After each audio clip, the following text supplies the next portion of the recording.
இன்றைக்கான வீடியோ என்ன அப்படின்னா, ரீசெண்டாக சோஷியல் மீடியாவில் ரிகார்டிங் மறதி அண்ட் மன்னிப்பு இதை பற்றி சம் வீடியோஸ் பார்த்தேன்.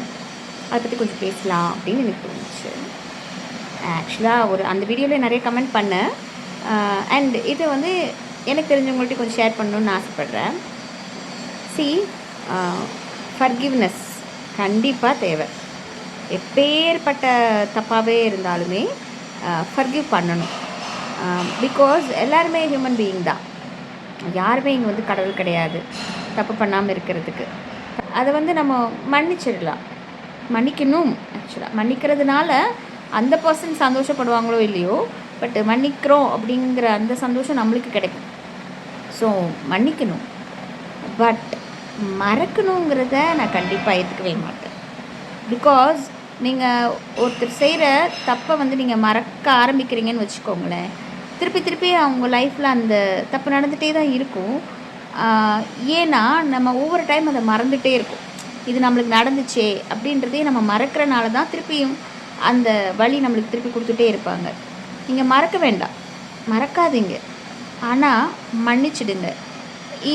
இன்னொரு வீடியோவில் என்ன போட்டிருந்தாங்க அப்படின்னா, மறதிங்கிறது ரொம்ப தேவை, மறதி ரொம்ப அவசியமான ஒரு விஷயம் அப்படின்ற மாதிரி போட்டிருந்தாங்க. நான் அதை கண்டிப்பாக ஏற்றுக்கவே மாட்டேன். நல்ல விஷயமா இருந்தாலுமே நம்ம மறக்கக்கூடாது. ஒருத்தர் செய்கிற உதவியை ஈஸியாக நம்ம மறந்துடக்கூடாது. அது எப்படி வந்து நம்ம மறதி தேவை, மறதி முக்கியம் அப்படின்னு எப்படி சொல்ல முடியும்? நம்ம லைஃப்பில் நடக்கிற கெட்ட விஷயமாக இருக்கட்டும், கஷ்டப்படுற விஷயமாக இருக்கட்டும், இல்லை ஒரு இழப்பாக இருக்கட்டும், எதுவாக இருந்தாலும் அதை நம்ம கடந்து போகணுமே தவிர அதை மறக்கக்கூடாது.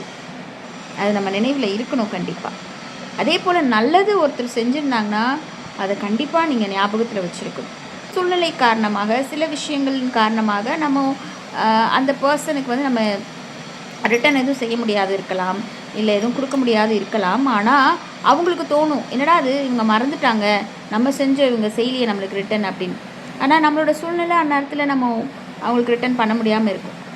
ஆனால் உண்மையாக மனசார நம்ம வந்து அவங்களுக்கு நம்ம நன்றி சொல்லிவிட்டு அவங்க செஞ்ச உதவியை மறக்கக்கூடாது.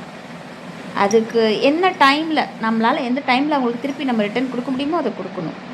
ஸோ ப்ளீஸ் இந்த மாதிரி ஜென்ரலைஸ் பண்ணாதீங்க. Forgive and forget is very necessary அப்படின்ற மாதிரி சொல்லாதீங்க. Forgiveness is very necessary, but forgetting அப்படிங்கிறது வந்து அது நல்ல விஷயத்தில் இருந்தாலும் தயவுசெய்து மறக்கிறது ரொம்ப தப்பு. அது கெட்ட விஷயமாக இருந்தாலும் அதை மறக்கிறது ரொம்ப தப்பு. தயவுசெய்து அது ஜென்ரலைஸ் பண்ணாதீங்க. Forgetting is not at all good.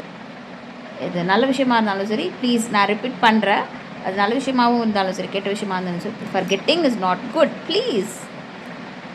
So everybody forgive the mistakes, but never forget the mistakes. Bye.